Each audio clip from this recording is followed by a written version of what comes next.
ഞാൻ എടുത്തിരിക്കുന്നത് 1/2 കിലോ അരിപ്പൊടിയാണ്.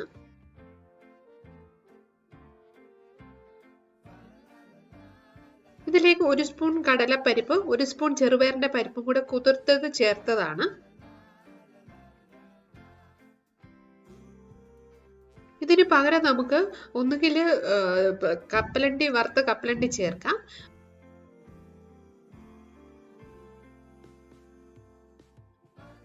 എള്ള് ചേർക്കാം. വെള്ള കളർ എള്ളായാലോ കറുത്ത കളർ എള്ളായാലോ കുഴപ്പമില്ല, നമുക്ക് അങ്ങനെ ചേർക്കാം.